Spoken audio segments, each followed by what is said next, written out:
সেজদাতে আছে নবী দো জাহান। যিনি সেজদা দিচ্ছেন তিনি নবীদের সর্দার, আর যিনি কাঁধে বসেছেন উনি জান্নাতি যুবকদের সর্দার। জোরে বলেন, আরো জোরে বলো। নবী আমার সেজদায়, আমার আল্লাহ পাক রব্বুল ইজ্জত অর্ডার করেন, জিবরাইল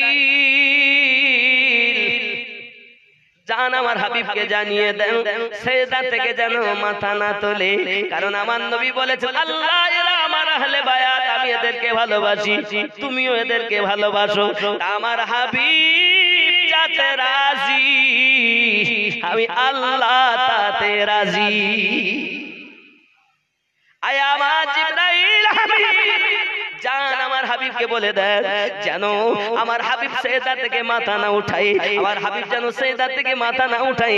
আমার হাবিব যদি মাথা উঠায় হোসাইন পড়ে যাবে, আর হোসাইন পড়ে গেলে আমি আল্লাহ সহ্য করতে পারবো না, কারণ আমার বন্ধু আমার ইবাদতের জন্য হোসাইনের পরোয়া করবে না, সন্তান কুরবানি দিয়ে দেবে, নওয়াসা কুরবানি দিয়ে দেবে, যেহেতু আমি আল্লাহর ইবাদত করতেছি তিনি, এজন্য হোসাইনের খেয়াল করবে না।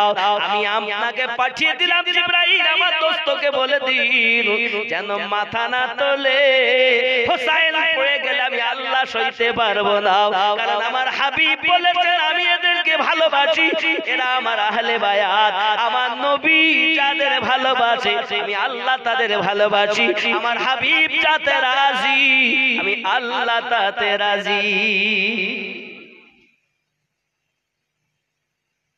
আগে নবীকে ধরো তারপরে আল্লাহ পাবে, আগে ওলিকে ধরো আলে পাক পাবে, আর আলে পাক পেলে নবী পাবে, আর নবী পেলে আল্লাহ পাবে। জোরে বলে,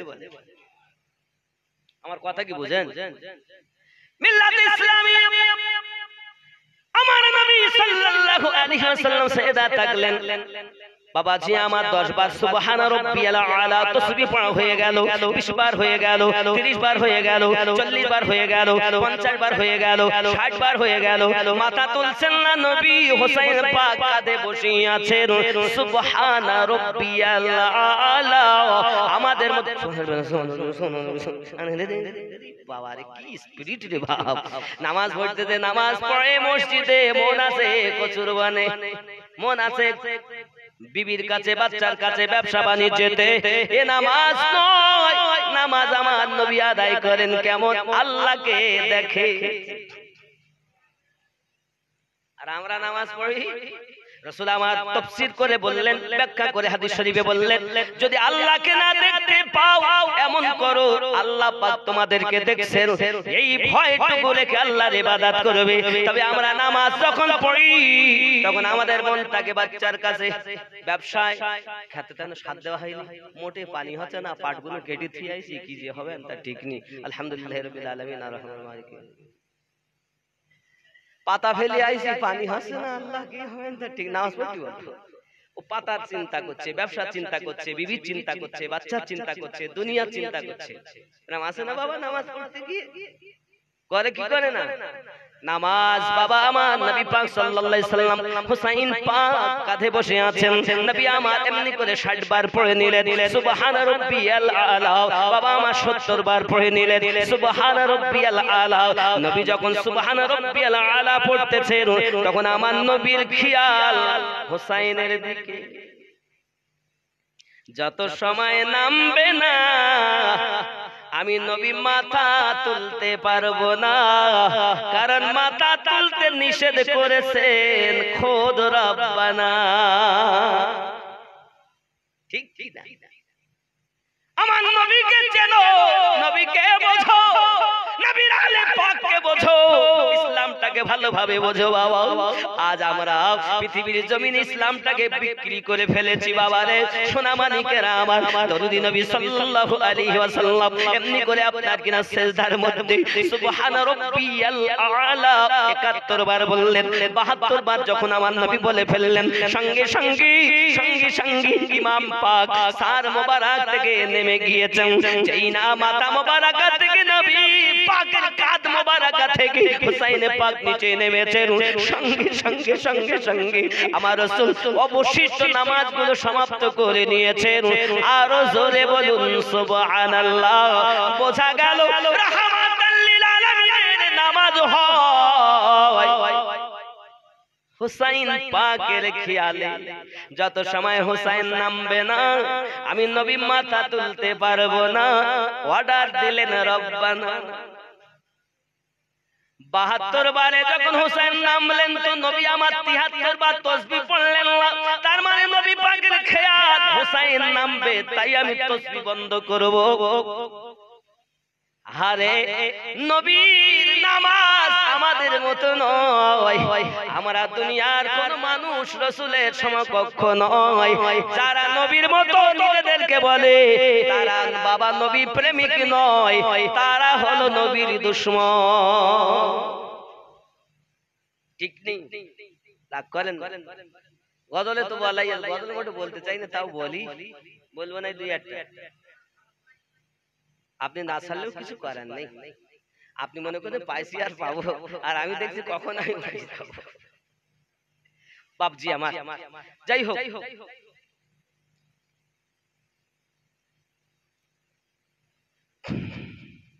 আনোয়ার মুহাম্মদ সে তারশ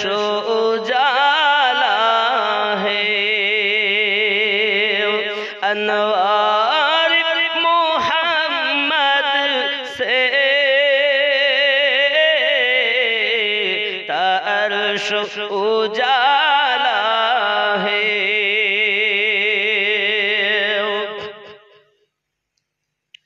और रहमत आलम है महबूब निरा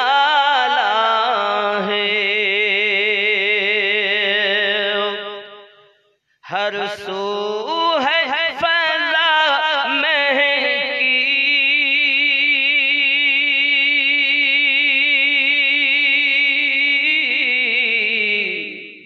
हर सिमत उजाला है सरकार की आमद का आलम ही निराला है अनवार मुहम्मद से तारश उजाला है जरबन सुबहानल्लाह उर्दू ना बुझले मजा लागे ना হয়তো শুনতে ভালো লাগে কিন্তু সবাই বোঝে না বাবাজি আমার সোনা মানিকের হযরত ইমাম হুসাইন পাক রাদিয়াল্লাহু তাআলা আনহু আপনার কাঁধ মোবারকা থেকে নামলেন নবী পাক আমার নামাজ সমাপ্ত করলেন হুসাইন পাক বাড়িতে গেলেন আম্মি জান আজ আমি আমার নানুর কাছে গেলাম নানু আমার নামাজ পড়তেছিলেন আব্বা ছিলেন আরো অনেক সাহাবী রাসূল ছিলেন আমি আমার নানুর কাঁধে লাফ দিয়ে যখন বসেছি আমার নানু মাথা তোলে না কত মজা আমার নানুর কাঁধে পেয়েছি খাতুনে জান্নাত রাদিয়াল্লাহু তাআলা আনহা বলেন কেন বাবা আমার আব্বুকে কষ্ট দিয়েছো হ্যাঁ হুসাইন আমার আব্বু 2 দিন 3 দিন খায় নাও উম্মতের মায়ায় আমার আব্বুজি ইসলাম প্রচার করে আমার আব্বুকে কষ্ট দিয়েছো কেন বাবা তুমি এমন করলে ইতিমধ্যে আমার দরদি নবী বাড়িতে পৌঁছালেন ফাতেমা আমার হুসাইনকে কিছু বলো না আয় আকা ইয়া রাসূলুল্লাহ আব্বুজি কেন বলবো না নামাজের সময় বিয়াদবি করি কেন আমি বলবো না সঙ্গে সঙ্গে বলেন ফাতেমা তুমি জানো না মা তুমি জানো না আমাকে হুসাইন পাক সেজদাতে রাখি আজ সেজদা তাসবিহ পড়িয়েছে এই হোসাইন এমন একটি সময় হবে মা আমার হোসাইন তলোয়ারের মাঝে নামাজ আদায় করে ইসলামটাকে বাঁচিয়ে যাবে আমার হোসাইন যখন এই পরীক্ষা দেবে তখন কি আমি থাকবো আমার নবী বলেন না মা তুমি থাকবে না আমার স্বামী আলী পাক কি থাকবে না আলী থাকবে না হাসান কি থাকবে হাসান থাকবে না আয় আব্বুজি আপনি কি থাকবেন নবী আমার বলেন না আমিও থাকবো না ওগো ফাতেমা তুমি জানো না ওই বিপদের সময় কারবালার মাটিতে আমার হোসাইনে পাক যখন তলোয়ারের মাঝে নামাজের সেজদা দেবে হোসাইনের বডিগার্ডের জন্য আমি রাসূলুল্লাহ সাল্লাল্লাহু আলাইহি ওয়াসাল্লাম সেজদাতে সুবহানা রাব্বিয়াল আলা তাসবিহ 72 বার পড়েছি আমার নানু ভাইয়ের 72 জন বডিগার্ড হবে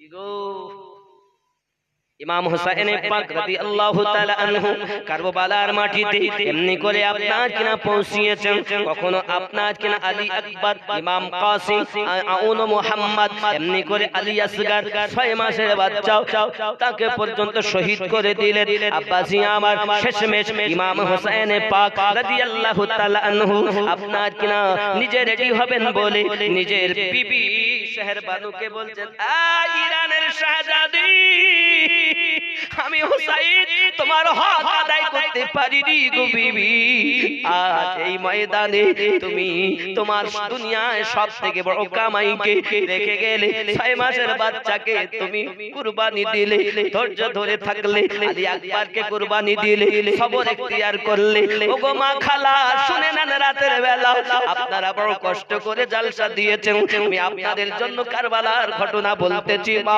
খেয়াল করেন ইমামে হোসেন পাক রাদিয়াল্লাহু তাআলা আনহু তার বিবিকে ডাক দিয়ে বলতেছেন ও বিবি আমার জানো না তুমি ইরানের শাহজাদি তুমি একজন বাদশার কন্যা ও বিবি জেনে রাখো তোমার শাহ তোমার কলিজার টুকরা 6 মাসের বাচ্চা আলী আকবরকে কুরবানি দিয়েছো আমার সন্তান আলী আকবর কুরবানি হয়েছে এই পৃথিবীর জমিনে সব কিছু ময়দানে ছেড়ে দিলে বিবি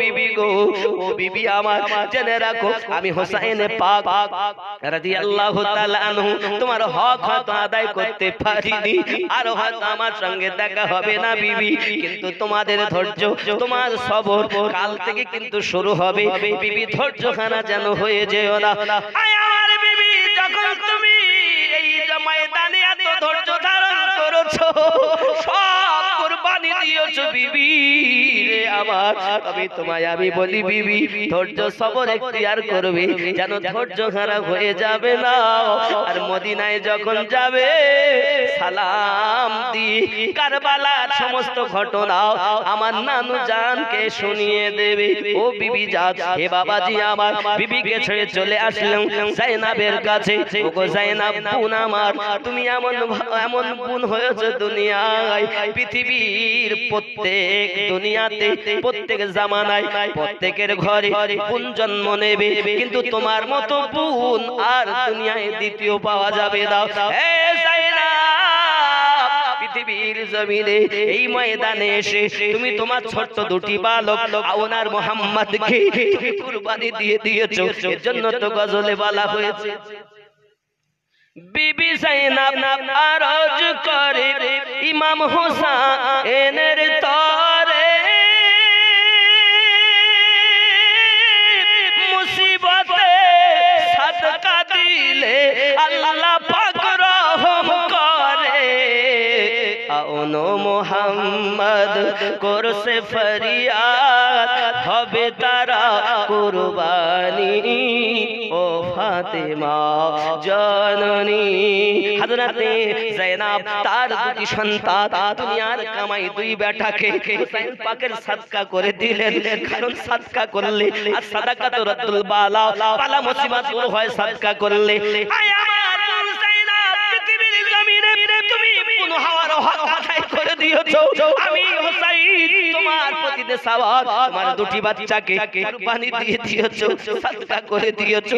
ওগো আমার বোন শোনো, আমার বোন যায়েনাব, আমার পরীক্ষা হলো, কাল থেকে তোমাদের পরীক্ষা শুরু হয়ে যাবে। বড় কষ্ট তোমাদেরকে দেওয়া হবে, বড় কষ্ট তোমাদেরকে দেওয়া হবে। বোন যেন ধৈর্য হারা হয়ে যাবে। আল্লাহ যখন মদিনায় যাবে, আলী আসগারের কথা শোনাবে, আলী আকবরের কথা শোনাবে, কাসিমের কথা শোনাবে, আব্বাস আলম বাদদারের কথা শোনাবে, অন্যান্য সাহাবী রাসূল যারা তাদের কথাগুলো শুনবে। আমার নানু জানের কাছে সালাম দেবে। ইমাম হোসেন পাক রাদিয়াল্লাহু তাআলা আনহু বোন যায়েনাবকে বুঝিয়ে দিচ্ছেন। এমন সময়তে আল্লাহর হাবিবের পাগড়ি মোবারক মাথাতে বেঁধে নিয়েছেন। জোরে বলুন সুবহানাল্লাহ। আম্মা জান খাতুনে জান্নাতের চাদরে তাহারাত নিয়ে নিয়েছেন।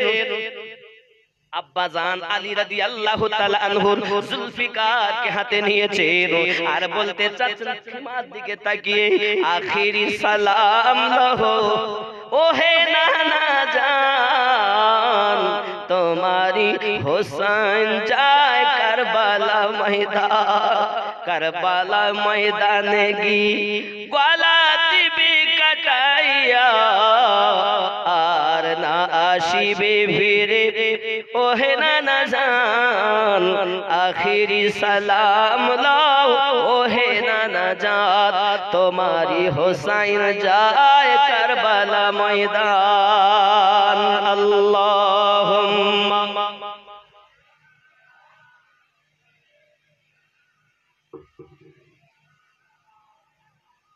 ওয়া আলা আলি সাইয়্যিদিনা মিল্লাতে ইসলামিয়া আমার ইমামে হোসেন পাক রাদিয়াল্লাহু তাআলা আনহু সালাম দিলেন। বাবাজি আমার ঘোড়ার পিঠে উনি আপনার কিনা উঠে গেছেন। ঘোড়া দুলদুল তিনি সওয়ার হোসেন ইমাম পাক কে পেয়ে, আর হোসেন ওনে সওয়ার ওই দুলদুল কে পেয়ে ঘোড়াকে বলছে চলো, কিন্তু ঘোড়া চলে না, ঘোড়া চলে না। বাবা কেন চলছে না? চলতে বলে ঘোড়া চলে না, ঘোড়া চলে না। পৃথিবীর জমিনে সবাইকে কারবালার মাটিতে সাজিয়ে দিলেন তিনি, আর তিনি আপনার কিনা আজ কে তাকে সাজিয়ে দেবে? কেউ তো নাই। কিন্তু ইমাম হোসেন পাক যাবে, কিন্তু হযরত জাইনুল আবেদিন এসে হাজির হয়ে গেছেন। বয়স তার 14 থেকে 15 বছর বয়স। জাইনুল আবেদিন এসে হাজির। আব্বুজি সবাই শহীদ হয়ে গেল। আলী আকবর শহীদ হলো, কাসিম শহীদ হলো, আলী আসগার শহীদ হলো, আব্বাস আলম বাদদার শহীদ হলো। আমি জাইনুল আবেদিন একটু শহীদ হতে চাই। গায়ে জ্বর, উঠে দাঁড়াতে পারেন না, হাতে তলোয়ার খানা নিয়ে ইমাম হোসেন পাকের কাছে যখন এসেছেন, সঙ্গে সঙ্গে ইমামে হোসেন পাক বলেন, বাবা জাইনুল আবেদিন, তুমি যদি কারবালায় চলে যাও তাহলে আমি রসুলের বংশ নিবংশ হয়ে যাবে, বংশ ধ্বংস হয়ে যাবে। না বেটা না, বেটা না, বাবা না, বাবা না। আমার ঘরওয়ালাদেরকে, রসুলের ঘরওয়ালাদেরকে মদিনায় পৌঁছাতে হবে বাবা। আর তোমার থেকে আমি রসুলে খোদা, আমার তোমার থেকে আল্লাহর হাবিবের এই বংশ জারি থাকবে, নইলে সাইয়্যিদ বংশ ধ্বংস হয়ে যাবে। বাবা না, তোমার থেকে নসল জারি থাকবে বাবা। ও বাবা আলী, ও বাবা জাইনুল আবেদিন, বাবা তুমি ধৈর্য ধারণ করো, সবর করো। পৃথিবীর জমিনে একমাত্র তুমি হলে সাকিনার সাহারা, জাইনাবের সাহারা, শাহরবানুর সাহারা, উম্মে কুলসুমের সাহারা। যারা আজ মহিলারা আছে সকল আপনার ফুজ্জা আছে, কানিজ একজন ফুজ্জার সাহারা, সমস্ত মহিলাদের সাহারা। ও বাবা জাইনুল আবেদিন, না বাবা না, তুমি থাকো, আমি রওনা দেই। হযরত ইমামে হোসেন পাক ঘোড়াতে যখন চাপার পরে যেতে বলছে, ঘোড়া চলে না। এমন সময়তে ইমাম পাক আবার ঘোড়া থেকে দুলদুল থেকে নিচে নেমেছেন। নেমে দেখে ছোট্ট সাকিনা ঘোড়ার আপনার পা ধরে বসে গিয়েছে। আব্বুজি, আব্বুজি, আব্বুজি, আজ আপনি আমাকে কোথায় রেখে যাচ্ছেন? আমাকে আর কে কোলে নেবে, আর মেয়ে বলে কে সান্ত্বনা দেবে? আমি যখন কান্না করব কে আমাকে সোহাগ করবে, কে আমাকে বিটি বলে সোহাগ যত্ন করবে? আব্বুজি আপনি চলে যাবেন না, আপনি গেলে আর ফিরে আসবেন না বলেছেন। আমি সাকিনার উপায় কি হবে? নবী দো জাহান সাল্লাল্লাহু আলাইহি ওয়াসাল্লাম কলিজার টুকরা হুসাইনের পাহাড় হযরত সাকিনাকে কোলে তুলে নিয়েছে আর বলতেছিল, মা কেঁদো না, কেঁদো না মা, কেঁদো না। তোমার আম্মা জান আমার পরিবর্তে দেখবে, তোমার ফুফু আম্মা জায়নাব তোমাকে দেখবে। ও মা তুমি কান্না করো না মা, ধৈর্য ধারণ করো। এই সোনা মানিকেরা আমার ইমামে হোসেন পাক রাদিয়াল্লাহু তাআলা আনহু তাবুর দিকে ফিরে বিদায় সালাম দিয়ে কারবালায় পৌঁছে গেছে। জোরে কন্না সুবহানাল্লাহ। আয় ইবনে জিয়াদ, ওমর বিন সাদ, দেখ আমি হোসাইন এসেছি, যে নবীর কলেমা তোমরা পড়ো সেই নবী আমার নানুজি। একদিকে হক আর একদিকে বাতিল, একদিকে জাহান্নাম আর একদিকে জান্নাত, একদিকে আছে আপনার আনন্দ আর একদিকে আছে নিরানন্দ। ওই দিকে এসিদের দিকে থাকলে টাকা পাবে, পয়সা পাবে, খাদ্য পাবে, পানি পাবে, গদি পাবে, আর এখানে শুধু আছে মোহাব্বত। খাবার নাই, 3 দিন থেকে পিপাসিত, এখানে পেটে খাবার নাই, পানি নাই, কিছু নাই, বস্ত্র নাই, সব কিছু থেকে মেহের। ওই দিকে আছে অর্থ, এই দিকে আছে শুধু মোহাব্বত।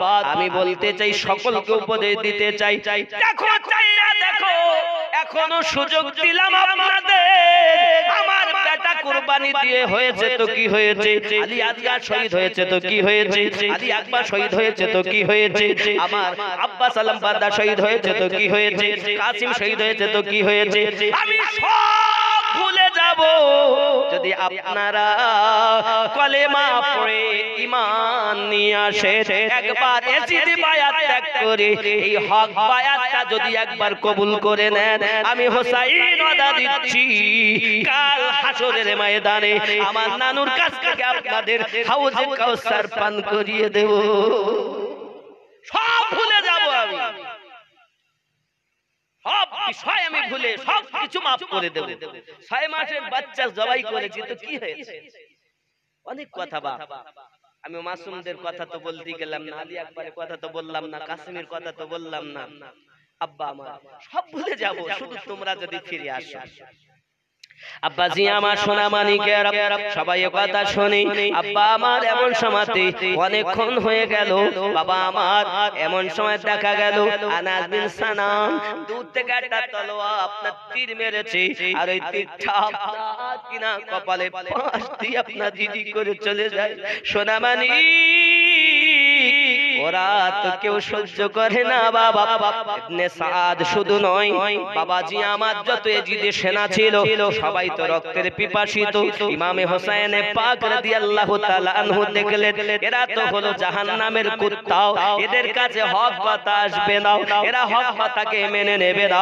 ইমামে হোসেন পাক রাদিয়াল্লাহু তাআলা আনহু বললেন, যদি আমাদের রক্তের পিপাসিত হও তো এসো আমি তোমাদেরকেও মজা চাকিয়ে দেই, জাহান্নামে যখন যাবে আজ মজা চাকিয়ে দেব। ওরা মনে করেছিল 3 দিন থেকে পানি বন্ধ করে দিলে এদের ক্ষমতা কমে যাবে, এদের মোকাবিলা এরা আমাদের সঙ্গে করতে পারবে না বাবা। কিন্তু ওরা কি জানে যে হোসাইন দাঁড়িয়ে আছে, তিনি আলী রাদিয়াল্লাহু তাআলার রক্ত তার গায়ে দৌড় মারতেছে।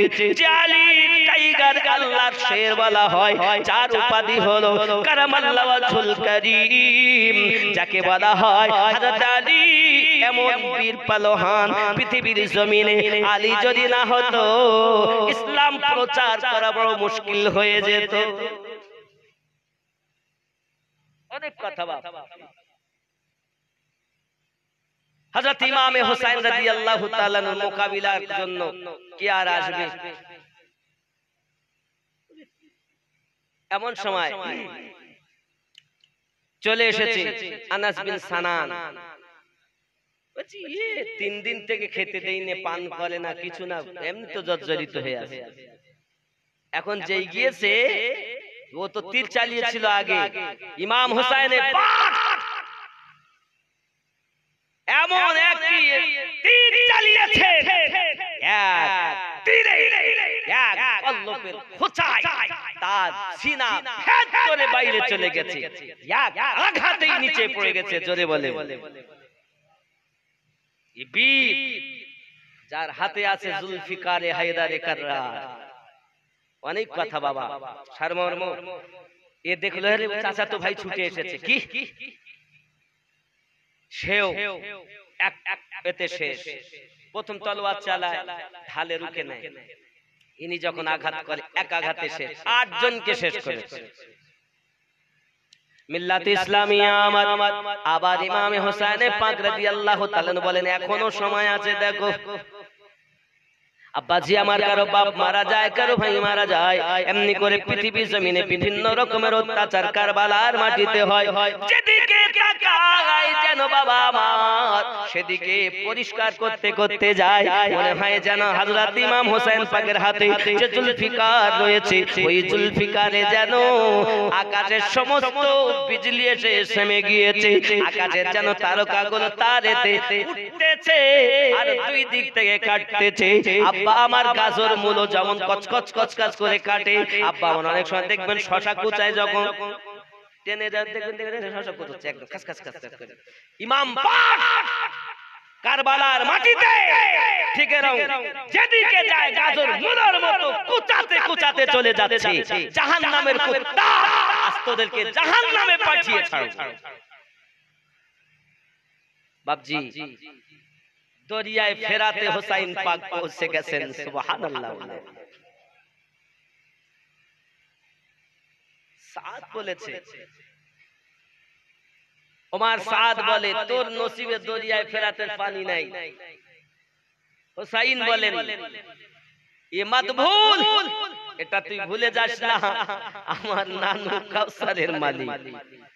আমি হুসাইন যদি একবার মনে করি যে পানি পান করব, এই আল্লাহর রহমত দরিয়ায় ফেরাতের পানি হুসাইনের গালে প্রবেশ করে যাবে অটোমেটিক ফোয়ারার মতো হয়ে। কিন্তু আমি তো নানুর উম্মতের শিক্ষা দিতে চাই। আজ যারা ইসলামের জন্য এত কিছু করেছে আজ তাদের মানুষ চিনছে না, আর তাদের কথা বললেই বলে ও শিয়া হয়ে গেছে। আস্তাগফিরুল্লাহ মিন কুল্লি যামব। আব্বাজি আমার সোনাবানিকেরা খেয়াল করুন, ইমামে হোসেন পাক রাদিয়াল্লাহু তাআলা আনহু যখন দরিয়ায় ফেরাতে পৌঁছে গেলেন, বাবা ফেরাতে পৌঁছে যাওয়ার পর মনে করলেন একটু পানি পান করব।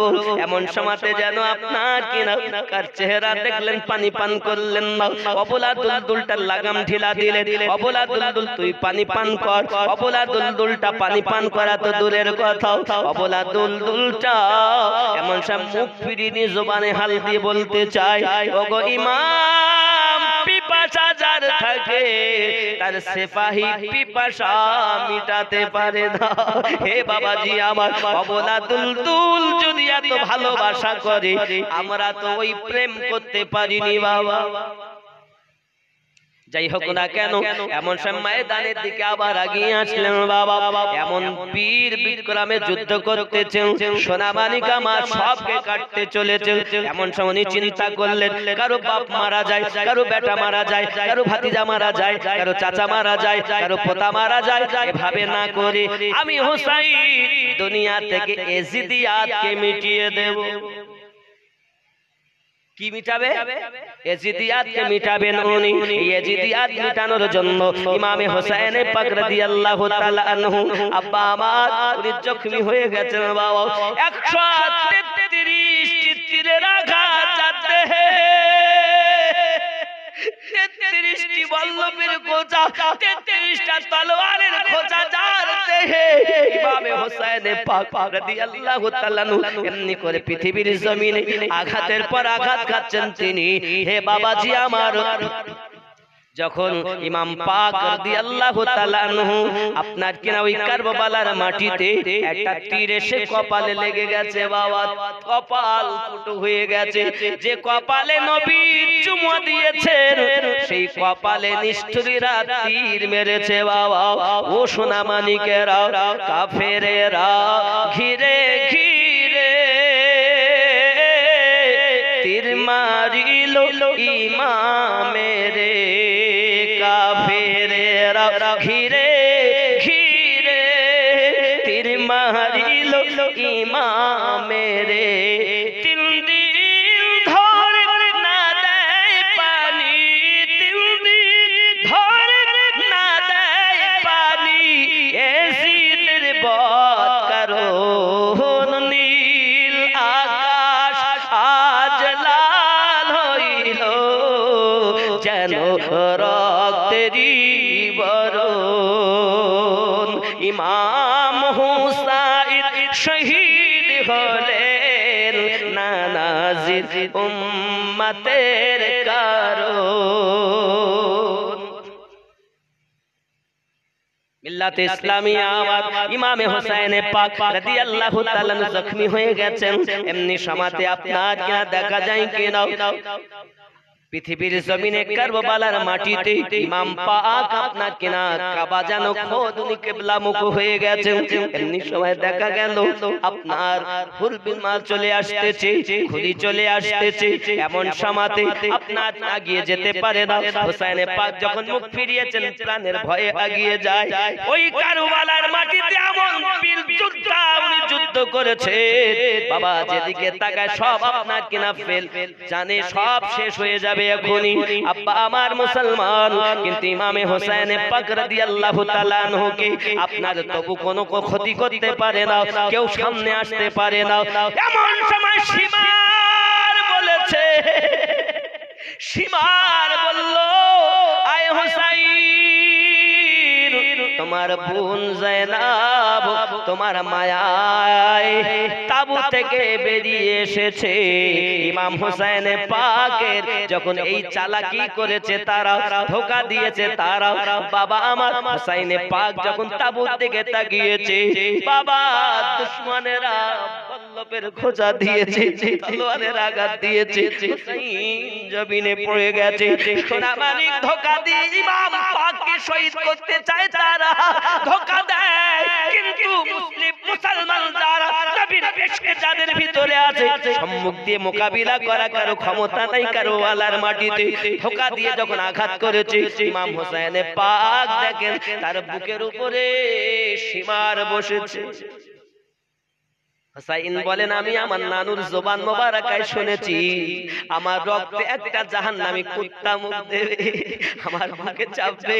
আজ আমার নানুর কথা মনে পড়ে, যে বুকে চেপেছে সে জাহান্নামী কুত্তা, তার নাম ছিল সীমার। হে বাবা এরা কেমন লোক ছিল একটুখানি বুঝুন। তারা নামাজ পড়তো, তারা রোজা রাখতো, তাদের মুখে বড় দাড়ি, তাদের মুখে বড় পাগড়ি, বাবা তাদের হাতে তসবিহ দানাও। কেউ হাফেজে কোরআন ছিল, কেউ মাওলানা ছিল, কেউ বড় মুফতি ছিল, কেউ বড় মুহাদ্দিস ছিল। তারা নামাজ কালাম সবই পড়তো, শুধু আলে পাকে মোহাব্বত করতো না। আলে পাকের মোহাব্বত বিহীন নবী পাওয়া যাবে না, আর নবী না পেলে আল্লাহ পাওয়া যাবে না। হে যুবকেরা, নামাজ পড়লে হবে না, আলে পাকের মোহাব্বত প্রয়োজন।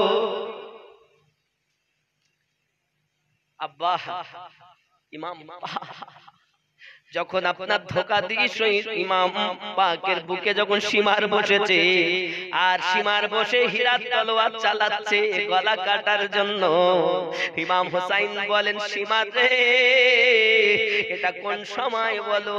বলে জুমার দিন 10 তারিখ মুহররমের 10 তারিখ শুক্রবার জুমার আজান হবে।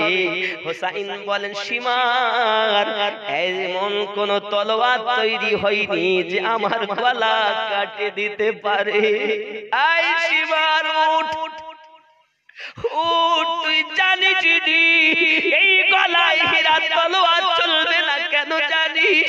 সীমা জেনে রাখ, শুনে রাখ, যে জায়গাতে আজ তুই ছুরি চালাস আমি হোসেন যখন জন্ম নিয়েছি আমার নানু আমার এই জায়গাতে বারবার চুমু দিয়েছে। আমার নবী আমল জ্ঞানী আলিমুল গায়েব নবী, ইলমে গায়েবের আলিমুল গায়েব হলেন আল্লাহ, ইলমে গায়েবের মালিক হলেন রাসূলুল্লাহ। ইলমে গায়েব তাকে বলা হয় আল্লাহ প্রদানকৃত জ্ঞানে নবী জ্ঞানান্বিত। এই জ্ঞানে নবী আমার জন্মের পরে জেনেছেন সীমার আমার নানু ভাইয়ের ঠিক এই জায়গাতে ছুরি চালাবে, তাই নবী তখনই চুমা দিয়েছে। আই সীমার তুই আমার গলা কাটতে পারবি না, এটা আমার নানু পাকের চুমার বরকত। ওঠ নামাজ আদায় করি, তোকে বলবো তুই কিভাবে কাটলে আমার গলা দেহ কান থেকে জুদা করতে পারবি। আমি হুসাইন আজ ইসলামের জন্য গর্দান কাটিয়ে দিয়েছি।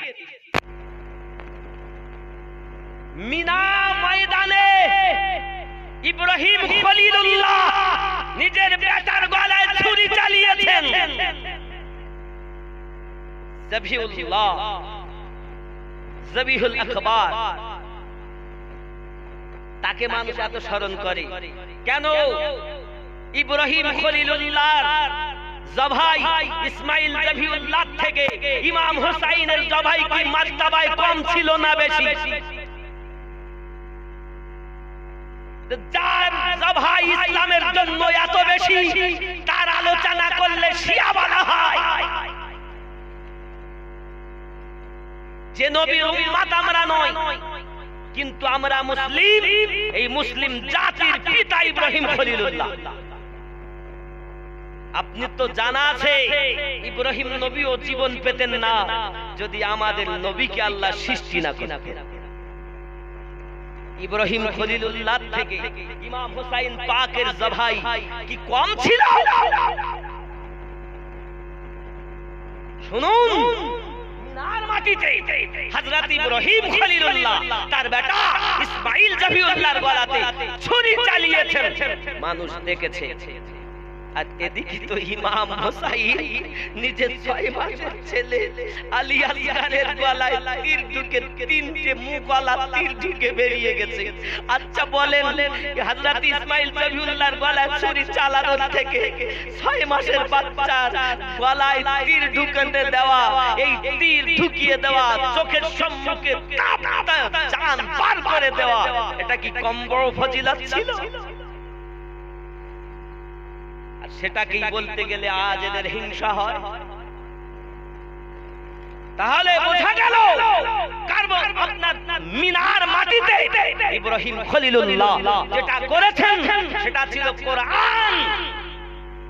আর হুসাইনে পাক নিজের গলা, নিজের সন্তানাদি যাহা কিছু কুরবানি দিয়েছেন সেটাই হয়েছে ওই কোরআনের তাফসীর। জোরে বলে, সেখানে ছিল কোরআন, এখানে কোরআনের তাফসীর। তাই মুহাম্মদ রাসূল বলেছেন কোরআন ও আহলে বায়াত, আমি নবী রেখে যাচ্ছি, এই দুটিকে যারা মজবুতি ভাবে ধরবে তারাই হাউজে কাউসারে পৌঁছে যাবে, তারাই হক দল হবে, তারাই জান্নাতি হবে। জোরে বলেন। আমাদের কর্তব্য হলো আমরা কোরআনও ধরবো, আহলে পাককে ধরবো। বাবাজি আমার, ওই আহলে পাকদের মোহাব্বত যদি অন্তরে গাঁথাতে পারি, ইহ জগতেও লাভ, পর জগতেও লাভ। আল্লাহ পাক আমাদের জন্য তৌফিক দেন, সবাই বলি আমিন। আব্বাজি আমার, অনেক কথা বলবো বাকি। যে পৃথিবীতে বড় শত্রু এজিদকে অনেকে রহমাতুল্লাহ আলাইহি বলছে, এজিদের দালালি করছে। বাবা শুনুন একটুখানি, আজান এজিদের দলবলের লোকের তাবুতেও আজান হয়, হুসাইন পাকের তাবুতেও আজান হয়। এক কারবালায় 12-13 জায়গায় আজান হচ্ছে, নামাজ হচ্ছে। আচ্ছা আপনারা বলেন, ওখানে আজান দিচ্ছে, আজানে আল্লাহু আকবার, আল্লাহ মহান, ওখানে বলছে আশহাদু আল্লা ইলাহা ইল্লাল্লাহ, আমরা সাক্ষী দেই আল্লাহ ছাড়া কোনো মাবুদ নাই। এখানেও হচ্ছে হুসাইন পাকের তাবুতে, এখানেও আজান হচ্ছে আশহাদু আন্না মুহাম্মাদার রাসূলুল্লাহ সাল্লাল্লাহু আলাইহি ওয়াসাল্লাম, আমরা সাক্ষী দেই আল্লাহ রাসূল মুহাম্মদ সাল্লাল্লাহু আলাইহি ওয়াসাল্লাম, হযরত মুহাম্মদ সাল্লাল্লাহু আলাইহি ওয়াসাল্লাম আল্লাহর রাসূল ও বান্দা। এজিদের তাবুত, এজিদের সেনাদের তাবুত আমার নবীর নামে আযান দেওয়া হচ্ছে, কিন্তু ওরা যে মুখে বলছে সাক্ষী দিচ্ছি নবী আল্লাহ রাসূল, আর সেই নবী হোসাইন পাকের জন্য সবকিছু করেছেন, তাহলে ওদের শুধুমাত্র জবানে ছিল, অন্তরে ছিল না। ঠিক না ভুল? এই ঠিক না ভুল? এখন মসজিদে নামাজি খুব বেশি, এদের জবানে তো আছে আল্লাহ আল্লাহ, জবানে তো নাম আছে রাসূলুল্লাহ, অন্তরে নবীর মোহাব্বত থেকে খালি, আলে পাকের মোহাব্বত থেকে খালি। আর যাদের অন্তরে আলে পাকের মোহাব্বত নাই, শুধু জবানে নবী নবী করে, এরাই তো নবীর বংশকে ধ্বংস করেছে। যাকে তাকে আপনি নামাজ দেখেই ভুলে যাচ্ছেন, চারটার পিছনে ইক্তেদা করে নামাজ পড়বেন, সব ইমামের পিছনে নামাজ হয় না বাবা। আলে পাকের দুশমনদের পিছনে আলে পাক প্রেমিকদের জামাত বা নামাজ হয়। এজন্য আগে ইমাম চেক করেন, ইমাম কেমন। ইমাম যদি আলে পাক ওয়ালা হয় তার কাছে ইক্তেদা করা ঠিক আছে, আর ইমাম যদি এজিদের দালালি হয় তার পিছনে ইক্তেদা করা যাবে। আল্লাহ আমাদের সঠিক বুঝ শক্তি দেখ, সবাই বলি আমিন।